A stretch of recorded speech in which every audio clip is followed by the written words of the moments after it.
plano deixava o subterrâneo destinado aos prisioneiros. Era seguido por Políbio e 2 robustos servos. Um dia, voltando-se ele para o jovem, quebrou o mutismo em que vivia mergulhado e falou: desejo aproximar-me da praia, descendo a escada que fica aos fundos do castelo. Iremos, ainda esta semana, Solano. Respondeu-lhe Políbio, desconfiando dos intuitos sinistros do encarcerado.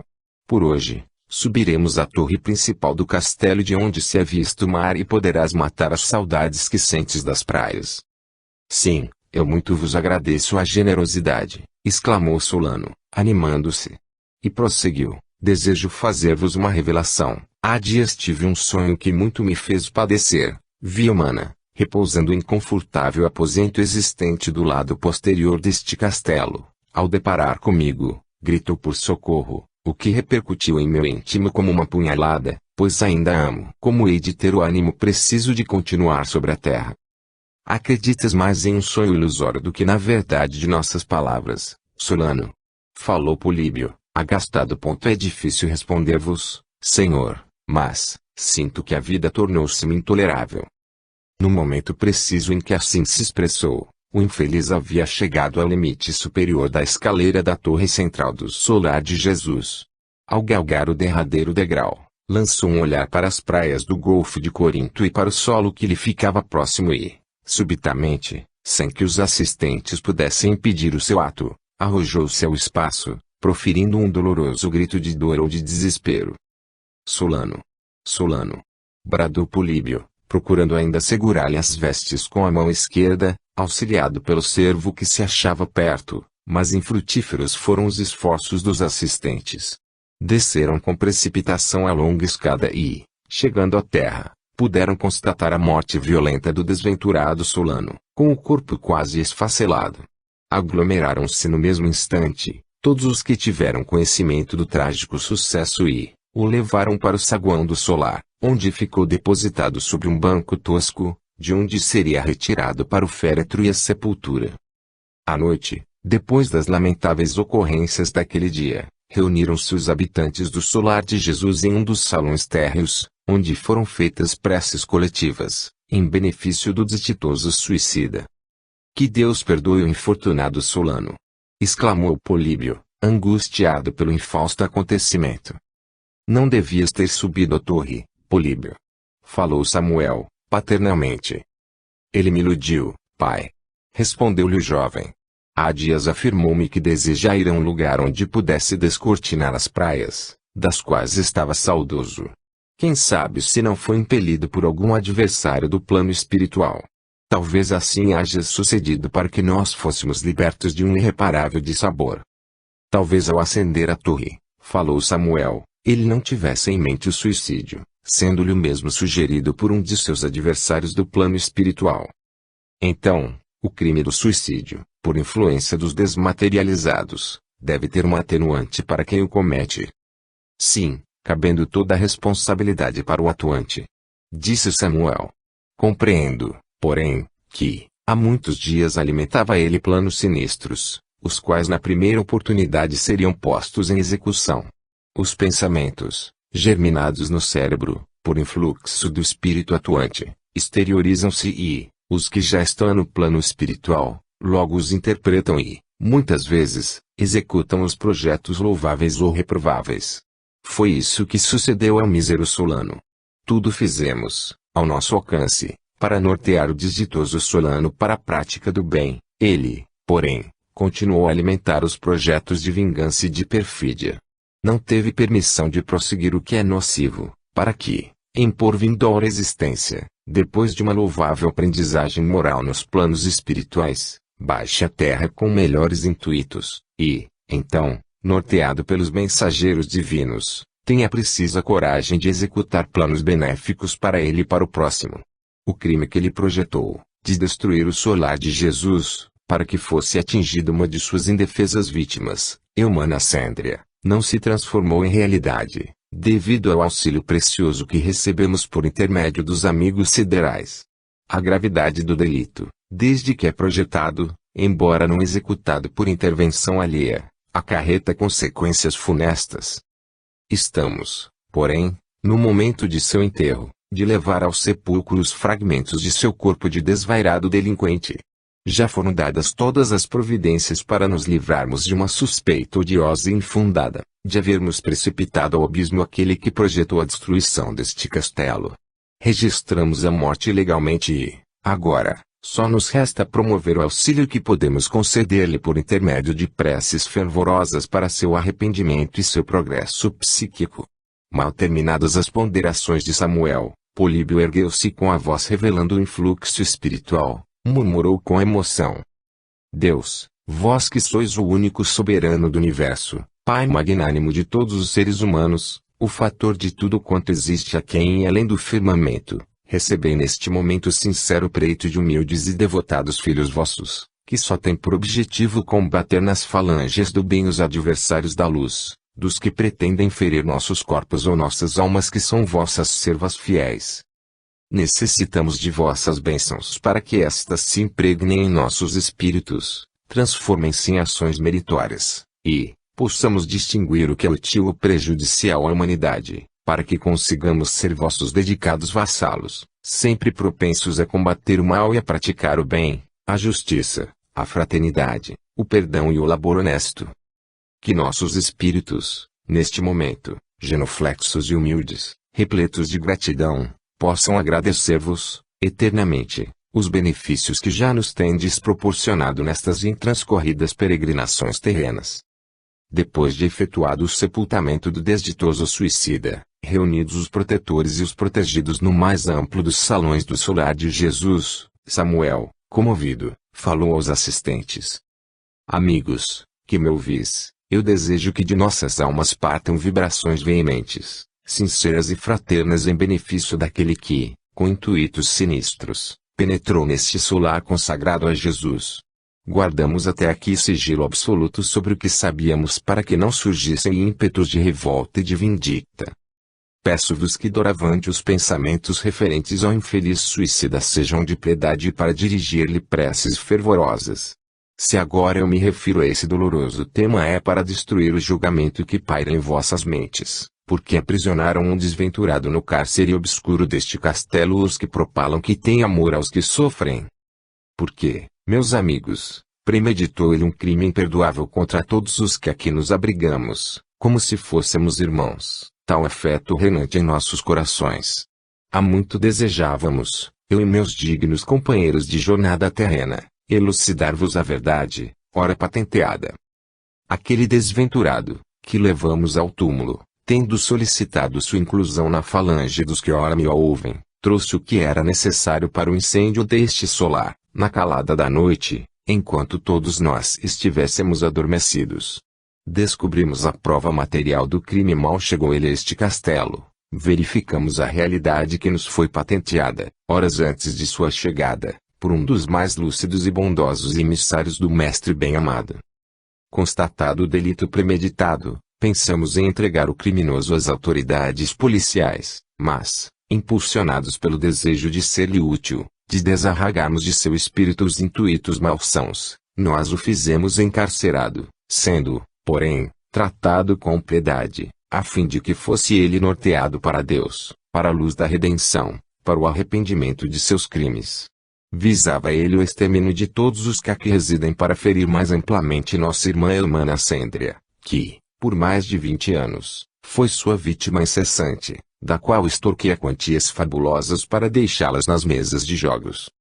Ele, não se resignando com a perda de seus planos criminosos, não sentindo senão o ímpeto da vingança, perpetrou o derradeiro delito de sua acidentada peregrinação terrena, e, talvez inspirado por adversários do plano espiritual, extinguiu a própria vida corporal não crendo na outra, a que é eterna, evidente, divina, a de sua própria alma. Resolvemos não o entregar às autoridades, para que não morresse, desalentado ou de desespero nas galheiras do Estado sem o menor conforto espiritual. Desejávamos vê-lo arrependido para o tratarmos como verdadeiro irmão. Julgamos, porém, que continuava ele a fomentar pensamentos de rebelião e planos de vingança contra os que não o condenaram, perdoando-lhe o crime projetado que atingiria a todos os que me ouvem, neste momento. Foi ele justiçado por suas próprias mãos, condenando à morte seu corpo material, talvez impulsionado por adversários seus, vítimas dos crimes que cometeu.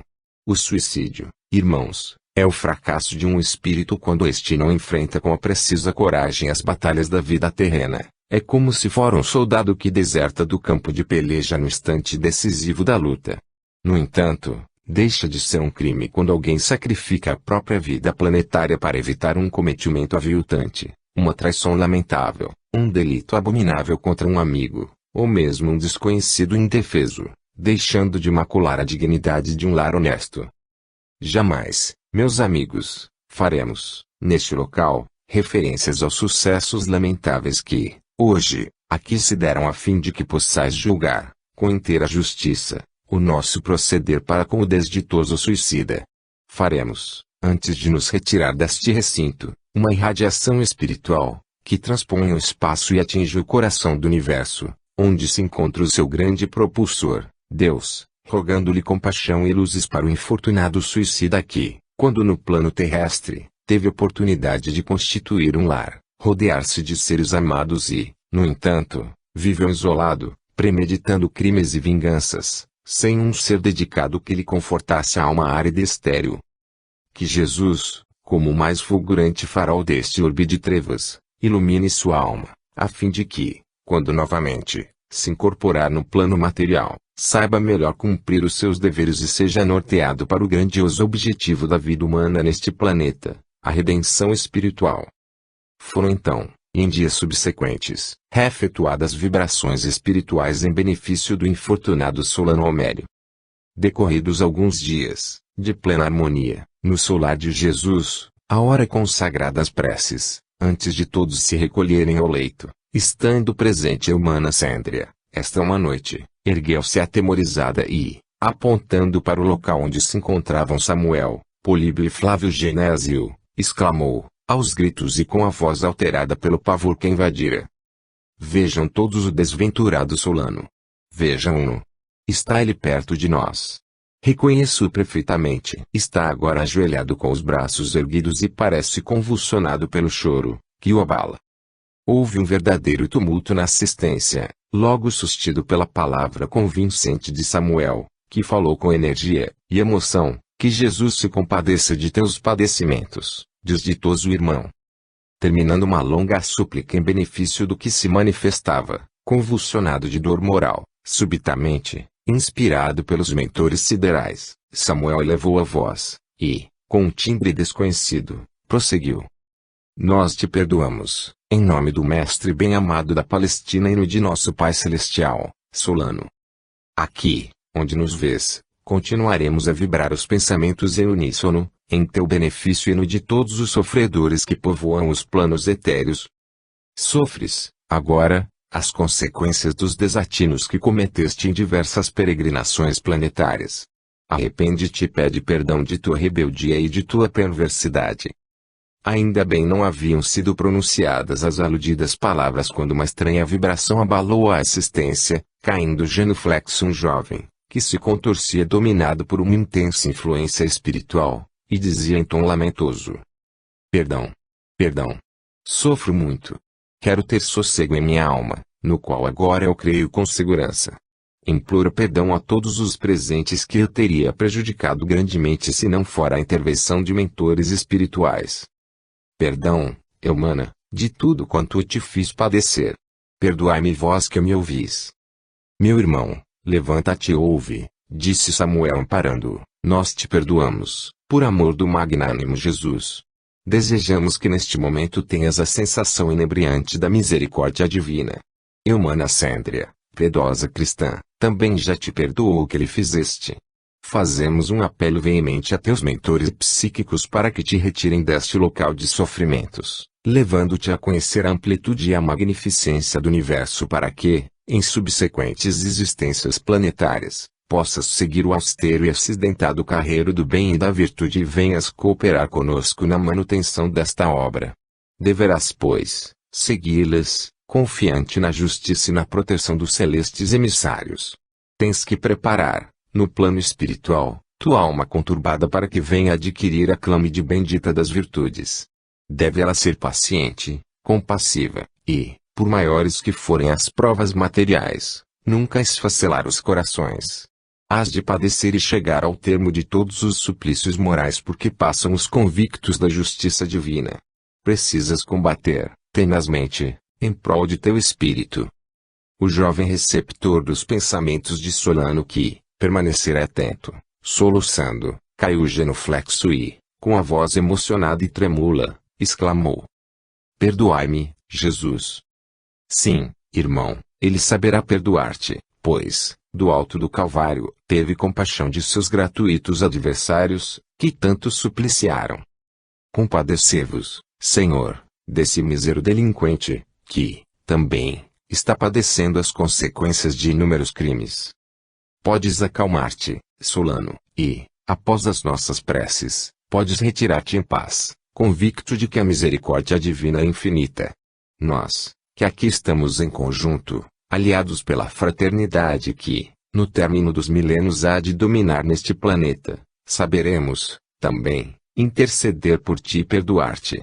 É mister, porém, que te esforces no austero cumprimento de todos os deveres e, jamais, desvies os teus passos do luminoso caminho do bem, da virtude e da solidariedade humana.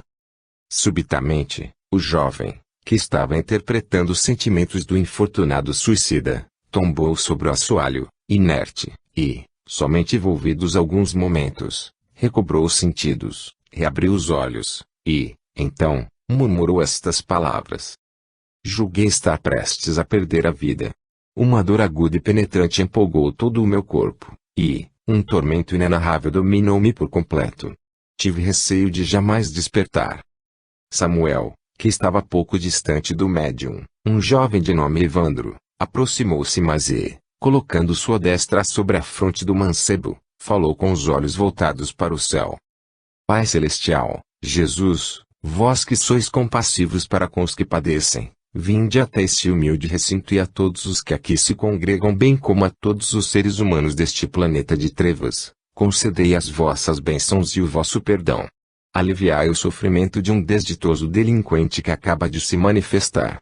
Permitiu que sejam retirados do frágil organismo de que ele se utilizou, os influxos dolorosos que lhe foram transmitidos. As dores que o receptor de seu espírito sente após a caridade que prestou ao infeliz suicida, revelam o tormento por que passa o que atentou contra a própria vida, e, os que aqui se reúnem, imploram vosso incomparável influxo para que, ambos, sejam beneficiados e não mais saturados pelo suplício que ora os atormenta. No entanto, Senhor e Pai, sabemos que a própria dor que flagela os seres pensantes, é um inigualável benefício gerado em vossa generosidade paternal, pois é a propulsora da alma do criminoso para poder remir seus desatinos, sendo-lhe então permitido arrojar-se ao infinito, deixando de ser habitante planetário para se tornar uma águia, sideral, radiosa e eterna. Compadecei-vos de todos os que aqui se encontram, congregados em vosso nome fulgurante e no do luminoso emissário que enviastes à terra, Jesus. Dai aos que sofrem, neste recinto, o alívio de seus acerbos tormentos. Iluminai todas as almas por mais trevosas que o sejam, com o farol incomparável da redenção, a fim de que focalizem todos esses delitos, substituindo-os pela virtude, inspirando-lhes o bem, o áspero caminho do dever, da honra, do austero cumprimento de todos os sacrifícios divinos, morais e sociais, a fim de que, remindo todos os seus crimes possam merecer o vosso perdão que é a conquista valiosa do ser racional. Dai-nos, enfim, o vosso radioso perdão, quando atingirmos o limite de todas as provas planetárias, todos os suplícios merecidos em confronto com a vossa paternal misericórdia para com todos os que criastes. Permiti, Senhor, que jamais tenhamos a ideia sinistra de atentar contra a vida, o mais valioso e divino atributo concedido à criatura humana, seja nossa ou a de nosso semelhante, para que não se torne mister o resgate penoso com muitas lágrimas, muitas dores e muitos tormentos remissores. Vós, que sois a justiça infinita, o poder incalculável que lucifica a criação, da qual se originam desde os minúsculos infusórios aos mais esplendorosos corpos siderais, não nos deixeis, jamais, perpetrar um deslize no código divino. Compadecei-vos de nossa pequenez perante vós e vossos portentos disseminados pelo universo incomensurável, mas concedendo-nos um débil organismo material. Neste incrustastes a mente onde se concebem os mais grandiosos planos e a própria vastidão do espaço ilimitado, podendo também perceber o vosso poderio, e, sendo nós finitos, possamos idealizar o incomensurável, contar as maravilhas do universo.